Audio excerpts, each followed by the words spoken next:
நான் ஒன்று சொல்லட்டுமா, நம்ம யூடியூப், இன்ஸ்டாகிராம், சோஷியல் மீடியா அதை வச்சு மட்டுமே நம்ம சொல்லிட முடியாது. ஃபஸ்ட்டு படத்தை பார்க்கணும். எப்படி அவன் வந்துட்டு ஒரு 100 கோடி 50 கோடி அந்த மாதிரி கொடுத்து எடுத்துகிட்டு போயிடுவான். ஈஸியாக படமே நல்லா இல்லைன்னு சொல்ல முடியுமா? அவன் டேரக்டர் எவ்வளோ கஷ்டப்பட்டு எடுக்கிறாங்க. யூடியூப்பில் நீங்கள் கூட சேனல் எடுக்கிறீங்க, நீங்கள் பார்த்துட்டு ரிவ்யூ கேட்டு இவன் சொல்கிறத வச்சு படமே நல்லா இல்லை சொல்லிட்டு போக முடியுமா?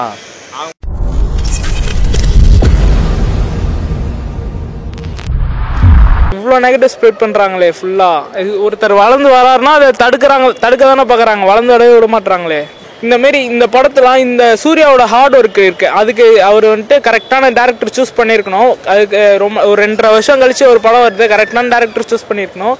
அண்ணாத்தை பார்த்துட்டு இதை பார்க்கும் போது இது எவ்வளோ பரவாயில்லன்னு தான் தோணும். நான் பொதுவாகவே சொல்கிறேன், இதே மாதிரி மற்ற படங்கள் இருந்தாலும் நீங்கள் என்ன பண்ணுவீங்க? 10 பேர் பேட்டி கேட்குறாங்கன்னா 10 பேரை கேட்டுட்டு இதுதான் ரிவ்யூன்னு எடுத்து போட முடியாது. ஓகேங்களா? ஆக்சுவலாக ஒரு 100 பேர் வராங்களா, 200 பேரோட ரிவ்யூ கேட்கணும். அதில் எத்தனை பேர் கரெக்டான டிசிஷன் சொல்கிறாங்க அப்படி இருக்குதா, அதை எடுத்து நீங்கள் யூடியூப்பில் சப்மிட் பண்ணுங்கள். ஒருத்தரோட தாட் ஒரு மாதிரி வியூவில் இருக்கும். இப்போ என்னோடய தாட் ஒரு மாதிரி இருக்கும். அதே மாதிரி 10 பேரை நீங்கள் கேட்கும்போது தான் சொல்லுவாங்க அந்த ரிவ்யூஸ். அதை வச்சு நீங்கள் சப்மிஷன் பண்ணி ரேட்டிங்கோ ஏதோ சொல்லுங்கள். இப்போ நீங்கள் கேட்டீங்க பார்த்தீங்களா, கங்குவா இந்த மாதிரி யூடியூப்பில் நெகட்டிவ் தாட்ஸாக வருது, 1000 பேர் 1000 போடுவாங்க வெளியே. ஓகேங்களா? நான் இப்போ நெகட்டிவ் தாட்னு ஏகப்பட்ட பேர் சும்மா கூட கமெண்ட் போடலாம். நம்ம அதை தேட்டரில் பார்த்தா தான் தெரியும், இல்லை அது ஒரு ஓடிடியில் ரிலீஸ் ஆகுதோ நம்ம பார்க்கணும். ஃபஸ்ட்டு பார்த்தா தான் தெரியும். இப்போது நீங்களே கேட்குறீங்க படம் பார்க்கலையான்னு கேட்குறீங்க. பார்க்கலன்னா நம்ம பார்க்கல தான் சொல்ல முடியும். இப்போ என் ஃப்ரெண்டு இருந்தாலும் இந்த படம் எப்படா இருக்கே நல்லாவே இல்லைடா அப்படின்னு சொன்னால் நீங்கள் என்ன சொல்லுவீங்க? அவன் பார்த்துட்டு அவன் கான்செப்டில் அவன் நல்லா இல்லைன்னு சொல்லிட்டு போயிடுவான். நம்ம பார்க்கும்போது உன்னோட கற்பனையிலே எப்படி அந்த படம் உனக்கு தோணுது, அதை தான் பார்க்கணும். புரியுதுங்களா? ஆனால் ஒரு லேடிங்க ஒரு 25 பேர் ஃபைட் பண்ணுவாங்க, அது வேற லெவலில் இருக்கு. ஆமாம், படம் ஒன் டைம் வாட்சபிள். நல்லா இருக்கு படம், நல்லா இருக்கு. சவுண்ட் மட்டும் தான் ஹெவியாக இருக்கு. படம் நல்லா தானே, சில பேருக்கு பார்க்க தெரியும், சில பேருக்கு பார்க்க தெரியும். படம் நல்லா தான் இருக்கு, சூப்பராக இருக்குங்க. சொல்கிறேன், நல்லா இருக்கும். விஷுவல் ட்ரீட் வேற இல்லை, it is visual treat. Story வைஸில் எப்படி சார் இருக்கு? லாஜிக் இல்லை, பட் நைஸ். சூர்யா ரொம்ப அழகாக இருந்தார் இந்த படத்தில். ஓகே, ஹிஸ்டாரிக் மூவின்றனால கொஞ்சம் ஸ்லோவாக போச்சு. மற்றபடி அந்த விஎஃப்எக்ஸ் அதெல்லாம் ஓகே, நல்லா தான் இருந்தது. படத்தில் விஷுவல்ஸ்லாம் நல்லா இருக்கு. நிறையா நெகட்டிவ் ரிவ்யூஸ்லாம் வருது. பட் ஆனால் படம் ஸ்டோரி லைன் படி பார்த்தீங்கன்னா ஓகேவாக இருக்கும் படம். நீங்கள் ஆனால் விஷுவல்ஸு ஆனால் சிவா படம் மாரி தெரில ப்ரோ எனக்கு சத்தியமாக. நல்லா இருக்குது படம் ஓரளவுக்கு. சூர்யா ரொம்ப நல்லா நடிச்சிருக்காரு. டெஃபினெட்லி அவருக்கு ஆஸ்கர் கிடைக்கலாம், அந்த அளவுக்கு ரொம்ப நல்லா நடிச்சிருக்காரு. ஒரு கிளாஸ் பர்ஃபார்மன்ஸ் விக்ரம் பண்ணாங்க. இவங்க இது விக்ரம் மிஞ்சிட்டாங்க இந்த படத்தில். இவ்வளோ இம்பார்ட்டண்ட்டான இவ்வளோ கஷ்டமான படம் எடுத்தாங்கன்ட்டு ரொம்ப ஆச்சரியமாக இருக்குது. எனக்கு ரொம்ப பிடிச்சது. ரொம்ப கஷ்டம் இந்த மாதிரி படம். இப்படி கால் தட்டும் போதெல்லாம் நமக்கு நம்ம மேலே தட்டின மாதிரி எல்லாம் இருந்தது. அந்த மாதிரி ஒரு நான் 150 படத்தில் நடிச்சிருக்கிறேன். எனக்கு அவர் எவ்வளோ கஷ்டப்பட்டிருக்காரு எல்லா டிபார்ட்மெண்ட்டும் தெரியும். எனக்கு இல்லை, இவங்களுக்கே சாதாரண மக்களுக்கே அது தெரியும். கொஞ்சம் சவுண்டு டாமினேட் ஆகுது, கொஞ்சம் கட் பண்ணும். அது சாங் மேலே ஓவர்லேப் ஆகுது, டைலாக்ஸ் மேலே ஓவர்லேப் ஆகுது. அது நிறைய படத்தில் நடந்துகிட்டே இருக்குது. இங்கே கூட கொஞ்சம் ஓவர் சவுண்டு. ஏன்னா ப்ராப்ளம் என்னன்ட்டா படம் டார்க்காக இருக்குன்னு சொல்கிறேன் இல்லையா, அது இப்போ 11,000 ஸ்க்ரீனுக்கு நீங்கள் இது போடுறீங்க, 11,000 ஸ்க்ரீனில் நீங்கள் ரிலீஸ் பண்ணுறீங்க. கியூபோ ஏதோ இன்னும் இப்போ எந்த விஷயத்துக்கு கூட நீங்கள் நிறைய யூஸ் பண்ணால், இப்போ இந்த பைக்கு 50,000 கிலோமீட்டர் கண்டினியூஸாக ஓட்டினா ஏதோ நான் ஆகிடும். அந்த மாதிரி நீங்கள் இப்போ 11,000 screens in India and whole world நீங்கள் ஸ்க்ரீன் பண்ணும்போது இல்லை ரொம்ப டைல்யூட் ஆகிடும். 1 லிட்டர் பாலில் 4 லிட்டர் தண்ணி போட்ட மாதிரி ஆகும்.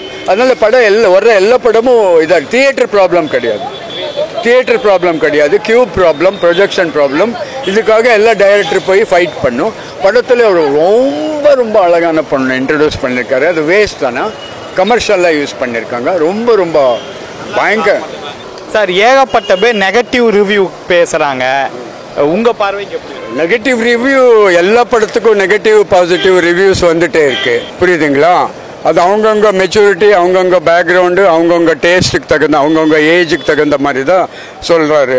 பட் அவங்க சொல்கிறது உண்மை தான். அவங்க படம் நல்லா இல்லைன்ட்டு அவங்களுக்கு அந்த படம் நல்லா இல்லை தவிர அது பப்ளிக்கெல்லாம் நல்லா இல்லைன்ட்டு இல்லை, அது எல்லாருக்கும் நல்லா இருக்கும்ன்ட்டு இல்லை. யார் பேசுகிறதோ அவங்களுக்கு நல்லா இருக்குன்ட்டு கொஞ்சம் டைம் ஜென்ரலாக சொல்லலாம். இது ரொம்ப நல்ல படம், எல்லாருக்கும் பிடிக்கிற படம், கொஞ்சம் டைம் நாங்கள் சொல்லலாம். மூவியில் அப்படி என்னடா இருக்குது? டெக்னிக்கலி பர்ஃபெக்ட் ஃபிலிம், மேக்கிங் எல்லாம் ரொம்ப எக்ஸ்ட்ராடினரி, பயங்கரமான ஃபோட்டோகிராஃபி, சூப்பர் சூப்பர் லொக்கேஷன்ஸ். யாரும் இவ்வளோ நல்ல லொக்கேஷன்ஸ் யாரும் யூஸ் பண்ணல.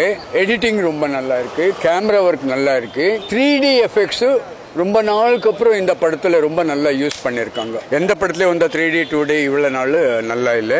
சூர்யா ரொம்ப நல்லா நடிச்சிருக்காரு, டெஃபினெட்லி அவருக்கு ஆஸ்கர் கிடைக்கலாம், அந்த அளவுக்கு ரொம்ப நல்லா நடிச்சிருக்காரு. கார்த்தி 4 நிமிஷம் தான் வர்றாங்க, அந்த 4 நிமிஷத்துலேயே வந்துட்டு ஒரு சின்ன கேமியோ ப்ளே பண்ணிட்டு கலக்கிட்டு போயிடுறாரு. சூப்பராக இருக்காரு. அது ஒரு சின்ன பையன் நடிச்சிருக்க, பேர் தெரியாது, அவன் நல்லா நடிச்சிருக்கிறான். பட் சிட்டி சப்ஜெக்ட் வருது, சிட்டி சப்ஜெக்ட் ஒரு 30% வருது. சிட்டி சப்ஜெக்ட் அவ்வளோ இந்த காட்டு சப்ஜெக்ட் வருது இல்லையா 1000 வருஷத்துக்கு முன்னாடி, அந்த அளவுக்கு சிட்டி சப்ஜெக்ட் கிளிக் ஆகல. விஜய் படத்துக்கு எவ்வளோ ப்ராஃபிட், விக்ரம் படத்துக்கு ப்ராஃபிட், இதெல்லாம் விஷயமே கிடையாது. படம் எவ்வளோ நல்லா இருக்கு, ப்ராஃபிட் வரட்டும், படம் எவ்வளோ நல்லா இருக்குன்னு தான் ரொம்ப இம்பார்ட்டண்ட்டு. ஆமாம், கங்குவா மூவி. கங்குவா இன்னும் பார்க்கல ப்ரோ, இப்போ தான் டிக்கெட் புக் பண்ணுறாங்க. சூர்யா அது ரொம்ப நாள் கழிச்சு படம் வந்திருக்கு, சரி அதை பார்க்கலான்றதுக்கோசம் போகிறோம் ப்ரோ. ஸோ ரிவ்யூஸ் பொறுத்த வரைக்கும் நெகட்டிவாக ஒரு சில பேர் பேசுகிறாங்க. ஸோ உங்களுடைய பாயிண்ட் ஆஃப் வியூ? பிரச்சனை இல்லை, நான் பார்த்து சொல்கிறேன். நீங்கள் பார்த்து மற்றவங்க பேச்சை கேட்க மாட்டேங்க. நான் இஷ்டம் தானே ப்ரோ, நான் பார்த்து சொல்கிறேன். எப்படி எங்கள் எக்ஸ்பெக்டேஷன் பீட் பண்ணுச்சு ப்ரோ. ஒரு ஃபேமிலி ஆடியன்ஸ்லாம், ஒரு ஜென்ரல் ஆடியன்ஸ்க்கு ஒரு டவுட்டாக தான் ப்ரோ இருக்கும். சூர்யா ஃபேன்ஸ்க்கு ஒரு ட்ரீட்டாக இருக்குமே. ஆமாம், மூவி கொஞ்சம் அதிக சவுண்டாகவே இருக்குது. ஏன்னா சூர்யா அது வந்துட்டு சிவா சார் என்ன பண்ணிருக்காருன்னா, சூர்யா வந்துட்டு கத்துறதுனால தான் ஒரு ஃபேமஸான இருக்குது. அதனால் அவர் கற்ற வச்சு அவர் பார்த்து படம் ஃபுல்லாக கத்திட்டே தான் இருக்காங்க. சூர்யா கேரக்டரு, சூர்யா மட்டும்தான் bro, one man show bro படத்தில். வேறு யாருமே வந்துட்டு, கார்த்தி வந்துட்டு கிளைமேக்ஸ் ஒரு லீட் கொடுக்கணும் அந்தமாரி, அதுக்காக வந்துட்டு ஒரு கேமியோ பண்ணிருக்காங்க. கார்த்தியோட அது ஒரு கேமியோ ஃபேஸ் ஆஃப் இருந்தால் நல்லாயிருக்கும், அண்ணன் தம்பி ஃபேஸ் ஆஃப் இருந்தால் நல்லாயிருக்கும். மற்றபடி வந்துட்டு அது படத்துக்கு கதைக்கு தேவையானா அது வந்துட்டு பார்ட் 2 லீடுக்காக மட்டும்தான். பார்ட் 2 வருமானு தெரில, இருந்தாலும் ஒரு லீடுக்காக மட்டும்தான். என்ன காரணம், நீங்கள் சூர்யா ஃபேன், நீங்களே பார்ட் 2 வருமானு தெரியலன்னு சொல்லி அது அவங்க இவ்வளோ நெகட்டிவ் ஸ்ப்ரெட் பண்ணாங்கன்னா எப்படி ப்ரோ வரும்? இவ்வளோ நெகட்டிவ் ஸ்ப்ரெட் பண்ணுறாங்களே ஃபுல்லாக. ஒருத்தர் வளர்ந்து வராருன்னா அதை தடுக்க தானே பார்க்குறாங்க, வளர்ந்து வரவே விட மாட்டுறாங்களே. எனக்கு பிடிச்சிருந்துச்சி. நான் அந்த தேட்டரில் இருக்கும் போதே ஃபீல் பண்ண, அந்த யோகி பாபு காமெடிலாம் சுத்தமாக இருக்கட்டால தெலுங்கு படம் மாரி ஒரு மாதிரி கிரிஞ்சாக பண்ணிகிட்டு இருந்தாங்க. அந்த சீன்லாம் அவாய்ட் பண்ணிருக்கலாம் எனக்கு தெரிஞ்சு. அது மட்டும் இல்லாமல் அப்படியே ஃபுல் ஃப்ளெட்ஜ்டு இது பீரியாடிக் ஃபிலிமாகவே எடுத்திருந்தாங்கன்னா கொஞ்சம் நல்லா வந்திருக்கும். ஆனால் அது கதையில் வந்துட்டு ஸ்ட்ராங்கான கனெக்டிவிட்டி இல்லை. ஹைப் கொடுத்துறாங்க, ரொம்ப ஓவர் ஹைப் கொடுத்துறாங்க. அது இந்த ஓவர் கான்ஃபிடென்ஸாக இருந்துட்டாங்க. அது வந்துட்டு ப்ரொமோஷன் பண்ணலாம், பட் ஆனால் ரொம்ப ஓவர் கான்ஃபிடென்ஸ். எல்லா இடத்துக்கும் சூர்யா பண்ணாத இது வரைக்கும் ஸ்டேஜ்லலாம் போய் காலில் விழுந்தெல்லாம் பண்ணி அது என்னென்னமோ பண்ணியும் பார்த்து இப்போ அவ்வளோ ரிவ்யூஸ் வந்துட்டு மிக்சட் ரிவ்யூஸாக தான் வருது. நெகட்டிவும் வருது, பாசிட்டிவும் வருது. சில பேர் நல்லா இருக்குன்றாங்க, சில பேர் நல்லா இல்லைன்றாங்க. ஆனால் அது வந்துட்டு டெக்னிக்கலாக மட்டும்தான் ஸ்ட்ராங்காக இருக்குது, கதையில் வந்துட்டு அவ்வளோவா இல்லை, கனெக்டே ஆகலை. சிஜி எஃபெக்ட்ஸ் வந்து நல்லா பண்ணியிருக்காங்க ப்ரோ. சிஜி கிராஃபிக்ஸ் தெரியல, நல்லா பண்ணியிருக்காங்க. பேக்ரவுண்ட் மியூசிக்லாம் எப்படி இருந்துச்சு? மியூசிக்லாம் நல்லா பண்ணியிருக்காங்க. சூர்யாக்காக மட்டும் வேணால் படம் பார்க்கலாம் ப்ரோ, வெறும் சூர்யாக்காக மட்டும் பார்க்கலாம். நாய்ஸ் ரொம்ப அதிகமாக இருக்குது படத்தில். இன்னும் 2 நாளைக்கு அந்த சத்தம் கேட்கும் காதுக்குள்ள. கொஞ்சம் பிரம்மாண்டமாக இருக்குது, ஆனால் இன்னும் கொஞ்சம் ரொம்ப ஸ்டோரி இழுத்துக்கு இன்னும் கொஞ்சம் பெட்டராக பண்ணியிருக்கலாம். எந்த கேரக்டர் வந்து உங்களை பூஸ் பம்ஸாக இருக்கக்கூடிய சீன்ஸ் ஏதாவது சொல்லுங்கள். அந்த வில்லன் சீன், கேர்ள்ஸ் ஃபைட்டு,